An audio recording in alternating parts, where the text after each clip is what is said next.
성경 말씀 누가복음 5장 12절에서 26절 하나님의 나라를 전파하신 예수님이라는 말씀의 제목으로 오늘 말씀의 은혜를 나누고자 합니다. 지난주에 예수님께서 귀신 들린 사람을 치료하시고 베드로 장모 10병을 치료하시며 제자를 부르신 사건에 대해서 말씀을 드렸습니다. 이런 사역을 하시는 것은 예수님이 그리스도인 것을 드러내려는 것입니다. 그는 하나님의 아들로 자기 백성 중에 오신 선지자이시며 자기 백성의 죄를 구원하시는 그리스도이십니다. 그는 자기 백성을 구원하셔서 하나님을 찬양하게 하는 그리스도입니다. 그래서 귀신들이 소리질러 당신은 하나님의 아들이라고 했을 때 꾸짖고 말함을 허락하지 않았습니다. 주님이 그리스도인 것은 그의 백성이 찬양하고 하나님께 감사할 일이지 귀신들이 떠들 일이 아닙니다. 이런 사역을 통해서 누가복음은 예수님께서 권세 있는 말씀의 선지자이심을 드러냅니다.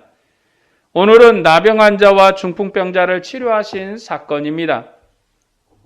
본문 12에서 16절 말씀을 보겠습니다.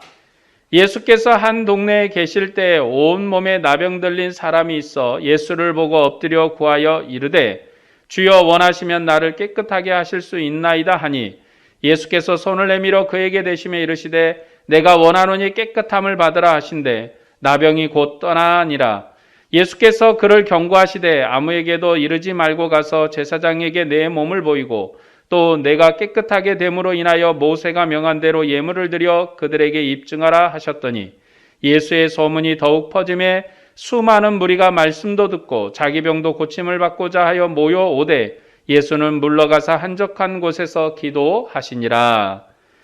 예수님께서 나병 환자를 치료하신 것은 마태, 마가, 누가복음에 모두 나오는 내용입니다. 그러나 그 배열은 서로 같기도 하고 다르기도 합니다. 마가나 누가는 이 사건을 같은 위치에 배열하고 있습니다.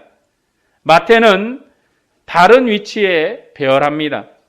마태복음은 예수님께서 산상수훈으로 자기 백성에게 천국 율법을 선포하시고 산에서 내려오셔서 첫 사역으로 나병 환자를 치료했다고 말씀합니다.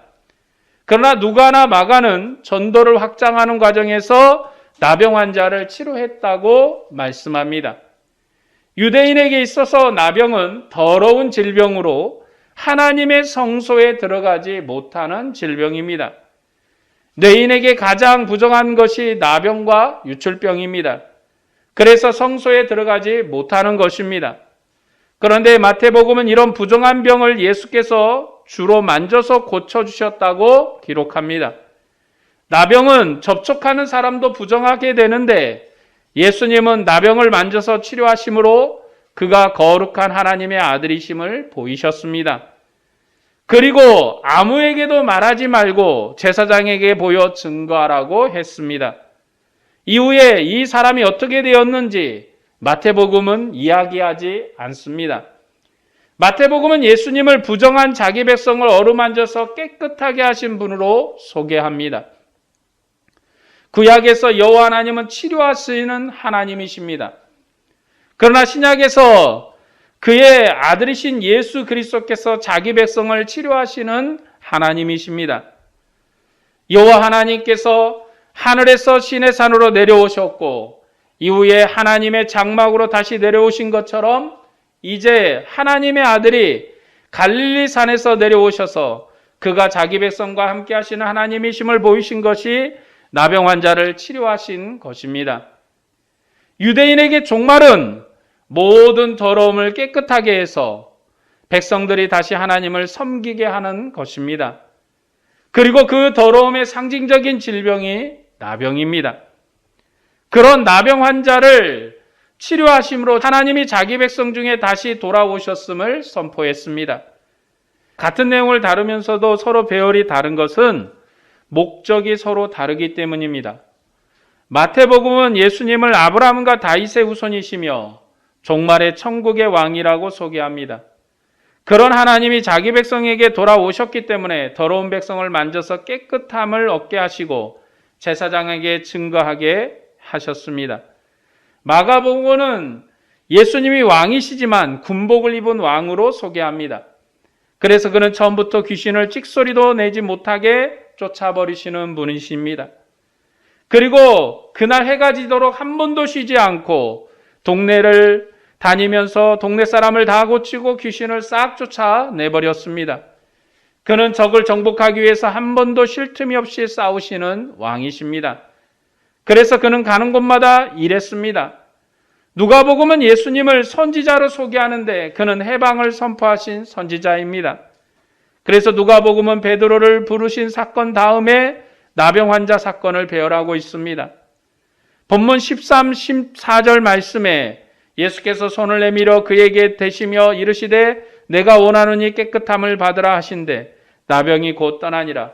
예수께서 그를 경고하시되 아무에게도 이르지 말고 가서 제사장에게 내 몸을 보이고 또 내가 깨끗하게 됨으로 인하여 모세가 명한 대로 예물을 드려 그들에게 입증하라고 말씀합니다. 이것은 내위기대로 하라는 것입니다. 그런데 나병은 제사장이 할 일이 아무것도 없습니다. 단지 일주일마다 가서 관찰하는 것이 그의 일입니다. 일주일마다 가는 것은 안식일이 되면 천지창조를 완성한 완전함으로 자기 백성의 죄를 깨끗하게 하는 단위이기 때문입니다. 그래서 이스라엘 백성의 부정은 하루의 부정이고 더 심각한 것은 일주일 단위로 부정합니다. 그러나 그 부정한 날이 지나면 깨끗하게 되는 것입니다. 그래서 나병은 일주일 단위로 가서 확인합니다. 그리고 몸이 나으면 하나님이 그를 치료하셨으니 예물을 드림으로 하나님의 성전에 증거하게 합니다. 구약은 하나님이 치료하시기 때문에 제사장에게 보여 증거하는 것입니다. 그래서 모세 율법대로 하라고 예수님께서 말씀하셨습니다.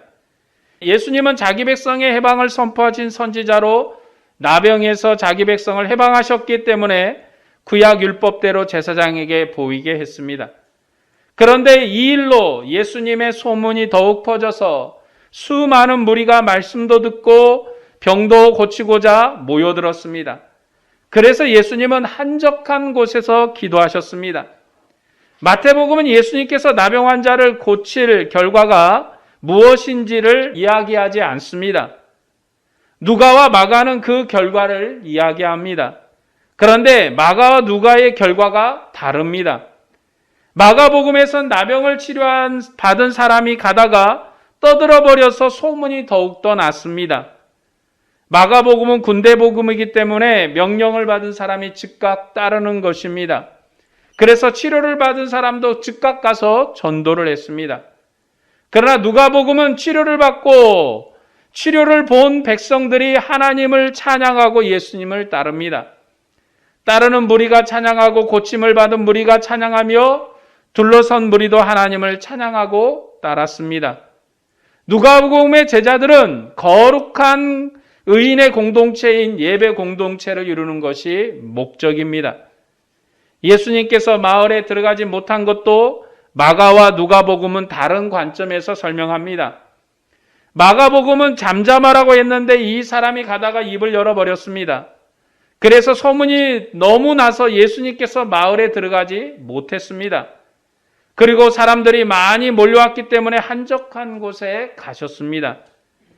마가복음은 사람이 너무 많이 몰려와서 들어가지 못할 정도로 전도 효과가 좋았다고 강조합니다. 누가복음은 치료받은 사람이 떠든 것이 아니라 소문이 퍼졌습니다. 예수님의 말씀이 두루 퍼지니까 소문이 많이 났고 무리가 말씀도 듣고 고침을 받으려고 모여들었습니다. 무리가 모여들었기 때문에 예수님께서 물러가서 한적한 곳에서 기도하셨습니다.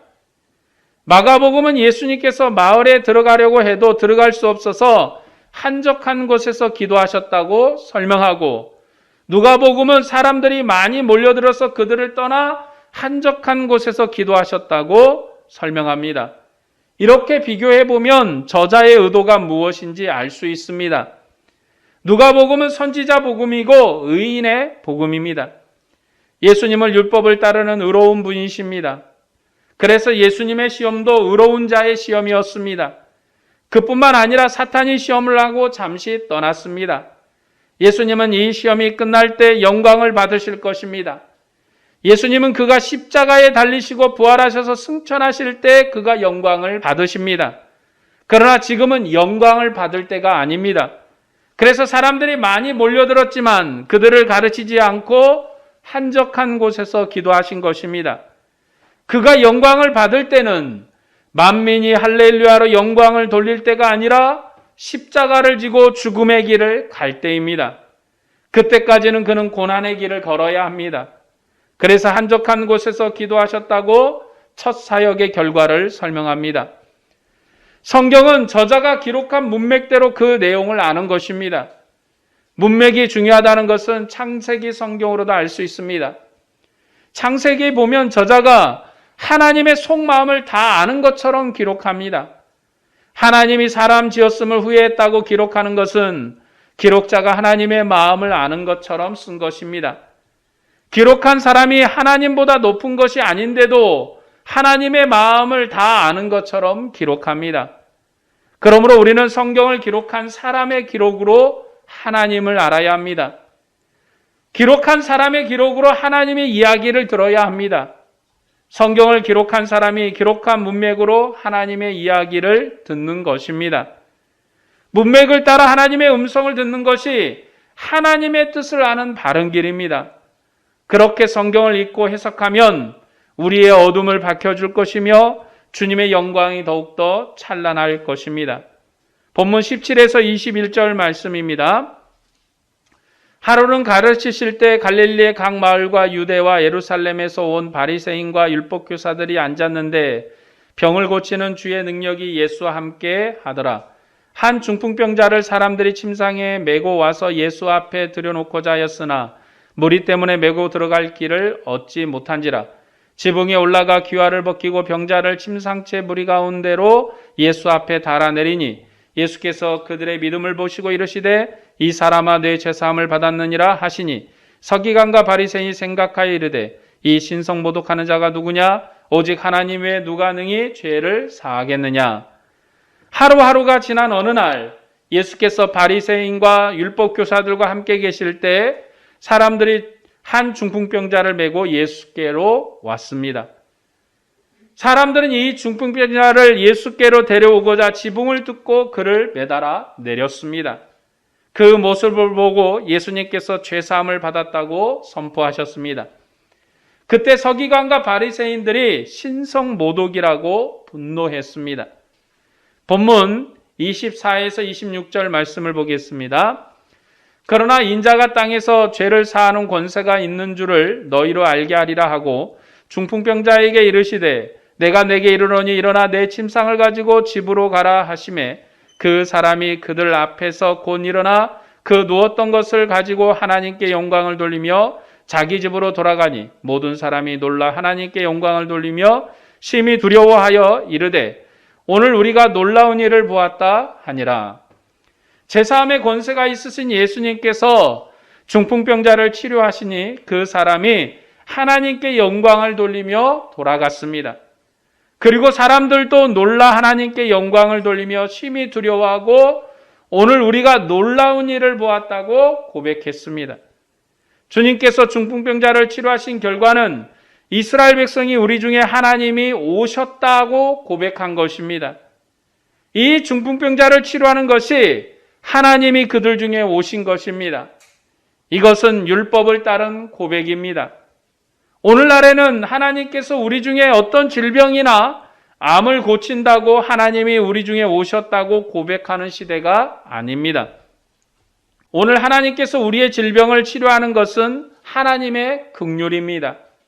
하나님이 이미 우리의 구원자로 우리 중에 계시고 성령 충만함으로 자기 백성과 함께 합니다. 그래서 우리의 질병을 치료하는 것은 하나님이 우리 중에 임하신 증거가 아니라 하나님이 우리를 사랑하시는 긍휼의 역사입니다. 그 일은 놀라운 일이고 신비한 일이지만 하나님의 영광이 빛나는 것은 아닙니다. 중풍병자를 치료한 사건은 구약을 배경으로 하기에 하나님의 영광이 빛나는 사건입니다. 예수님께서 하신 일로 이스라엘 백성 중에 큰 선지자가 오셨다고 고백되었습니다. 이 표적을 보고 하나님이 그들 중에 임하셨다고 고백했습니다. 그 표적은 하나님의 복음이, 하나님의 나라가 임한 표적입니다. 이 표적은 난치병을 치료한 놀라운 표적이 아니라 하나님이 그들 중에 다시 임하신 표적입니다. 예수님께서 이스라엘에게 돌아오신 하나님이시며 종말의 선지자이심을 보이신 표적입니다. 그런데 레위기는 중풍에 대한 규례가 없습니다. 레위기가 기록될 때 중풍이 없었던 것이 아닐 것입니다. 레위기는 더러움과 피 흘림에 관한 규례이기 때문에 더러움과 피 흘림에 관한 병들만 이야기합니다. 더러움의 상징은 나병인데 그 병은 하나님이 진노한 병입니다. 그래서 나병 환자는 하나님의 집에 들어가지 못하는 것입니다. 예수님도 오셔서 주로 나병을 치료했습니다. 그 다음으로 많이 치료하신 것이 말 못하고 귀 먹은 사람을 치료해서 말하게 하고 듣게 하신 것입니다. 왜냐하면 그들은 눈이 있어도 하나님의 영광을 보지 못하고 입이 있어도 하나님을 노래할 수 없기 때문입니다. 그래서 그들의 눈을 뜨게 해서 하나님의 영광을 보게 하고 입을 열어서 하나님을 노래하게 했습니다. 이런 질병 중에서 가장 심한 것이 나병입니다. 그래서 예수님이 나병을 많이 치료했습니다. 나병을 치료하신 것은 하나님 나라의 임재와 관계된 치료입니다. 주님의 치료 사역은 무엇이 가장 큰 병인가 하는 것이 아니라 하나님의 나라가 임했다는 치료 사역입니다. 신명기는 이스라엘 백성이 가나안 땅에서 하나님의 말씀을 잘 들으면 무병장수할 것이라고 했습니다. 그러나 그들이 하나님의 말씀을 듣지 않으면 이집트에 있는 질병뿐만 아니라 이집트에 없는 질병도 들 것이라고 경고했습니다. 그러니까 이스라엘 백성에게 질병이 없다는 것은 그들이 하나님의 말씀을 잘 듣고 있다는 것이고 하나님이 그들과 함께 하시는 것입니다. 이스라엘 백성이 신실함으로 하나님과 그들과 함께하는 증거가 질병이 없는 것입니다.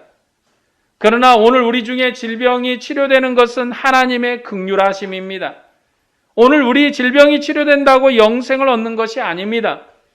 성경에서 하나님이 치료하는 사역은 시대마다 다르고 강조하는 병도 다릅니다. 우리는 하나님의 구원 역사가 완성된 시대를 살기 때문에 주님의 영광이 임한 시대를 살고 있습니다. 그래서 치료 사역을 줄곧게 하는 것은 적절하지 않습니다. 예수님이 질병을 고쳐줬으니 지금도 같은 질병을 고친다고 하는 것은 맞는 말이 아닙니다. 오늘 우리는 하늘의 영광을 누리는 시대를 살기 때문에 주님이 어떤 질병을 치료하든지 치료하지 않든지 하늘의 영광을 누리는 백성으로 사는 것입니다. 우리에게 치료 역사가 나타나지 않는다고 해도 하나님과 함께하는 영광으로 사는 것입니다. 그러나 구약은 하나님의 역사가 나타나지 않으면 그들이 하나님과 동행하고 있는지를 의심하는 시대입니다. 지금은 하나님의 치료가 나타나도 영광이지만 치료가 나타나지 않아도 하나님께 영광인 시대입니다.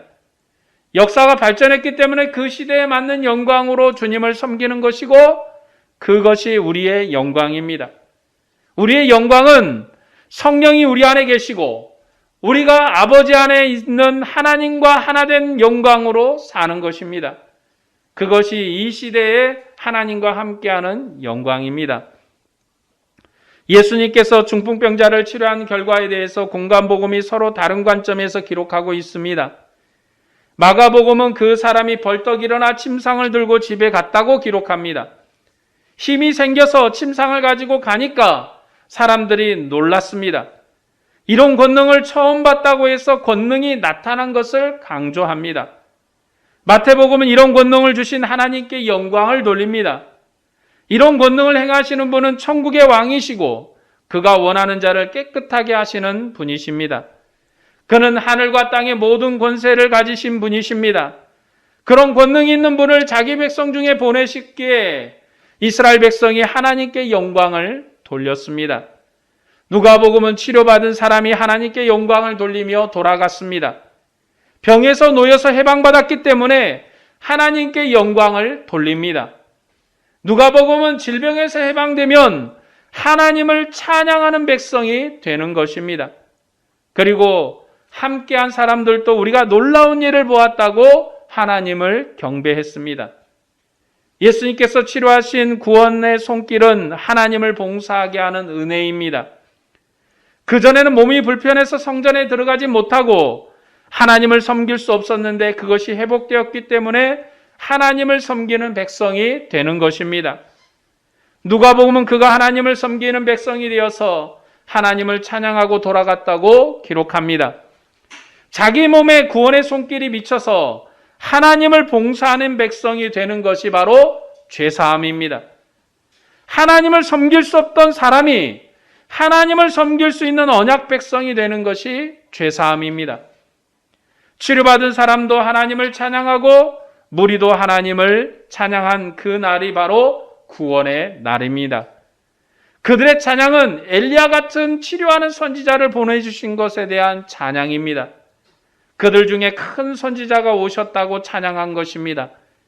구원의 날을 주셨음을 찬양했습니다. 그런 선지자와 하나님의 아들을 주셨음을 찬양하는 것이 누가복음이 전파하는 하나님 나라 복음입니다. 이처럼 큰 역사로 자기 백성을 해방하신 주님이시지만 아직 영광을 얻을 때가 아닙니다.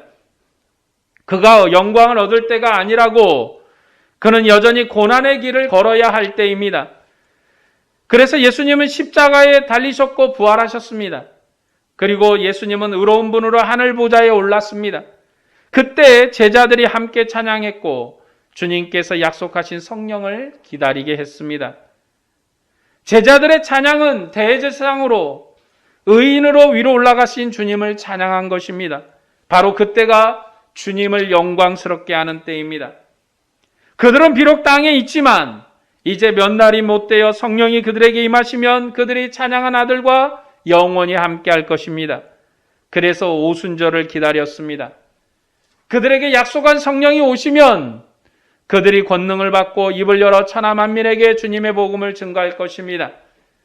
그 능력은 주님의 복음을 여러 나라 말로 전파하는 것입니다. 옛적에 하나님이 언어를 혼잡하게 해서 천하 만민을 흩었지만 이제는 천하 만민을 하나 되게 하셔서 같은 구원의 소식을 듣게 하셨습니다. 이 놀라운 하나님의 역사를 전하는 것이 교회입니다. 우리가 주님의 복음에 감동한 은혜로 입을 열어서 놀라운 하나님의 일을 전해야 합니다. 우리도 베드로처럼 주님이 전하신 말씀에 감동한 주님의 백성입니다. 우리가 받은 감동을 우리 안에만 두는 것이 아니라 천하 만민이 주님의 일을 알 수 있도록 증거해야 합니다. 마가복음에서는 주님께서 제자들을 착출하여 뽑았지만 누가복음의 제자들은 주님의 복음에 감동한 사람들입니다. 우리도 주님의 복음에 감동한 주님의 제자이고 주님의 교회입니다. 주님이 성령 안에서 우리를 얼마나 사랑하신지를 아는 백성입니다. 하나님이 친히 우리를 가르치심으로 하나님이 우리를 사랑하시는 것을 알고 있습니다. 이런 감동으로 주님의 제자가 된 우리가 그 감동을 천하 만민에게 전해야 합니다. 주님의 긍휼함이 만방에 퍼지도록 해야 합니다. 오늘 주님의 치료가 우리 모두에게 나타났습니다. 주님은 죄의 병기로 살던 우리를 치료해서 의의 병기로 하나님을 봉사하는 백성이 되게 하셨습니다. 아무리 질병을 치료하고 아무리 많은 질병을 고친다고 해도 우리 안에 주님을 믿는 감동이 없다면 그것은 헛것입니다. 우리의 질병이 치료되지 못하고 고난이 있다 해도 주님을 믿는 감동이 가득하다면 그것은 주님의 은혜가 충만한 것입니다. 이제 우리만 이런 감동으로 사는 것이 아니라 천하 만민이 이런 감동으로 살 수 있도록 복음을 증거해야 합니다. 우리의 전도는 천하 만민이 주님의 복음에 감동할 수 있도록 하는 것입니다. 그 시작은 하나님을 사랑하고 형제를 사랑하는 것입니다. 그리고 가까운 이웃에게 예수님이 생명의 주님이시며 우리를 사랑하신다는 복음을 전해야 합니다. 씨를 뿌리는 것이 우리의 일입니다. 그러나 자라게 하시는 것은 주님의 일입니다. 우리가 씨를 뿌리면 주님께서도 일하십니다. 오늘도 성령과 동행함으로 주님의 복음을 증거하는 백성이 되시기를 바랍니다. 주님의 은혜와 평강이 여러분 모두에게 충만하기를 축원합니다. 기도하겠습니다.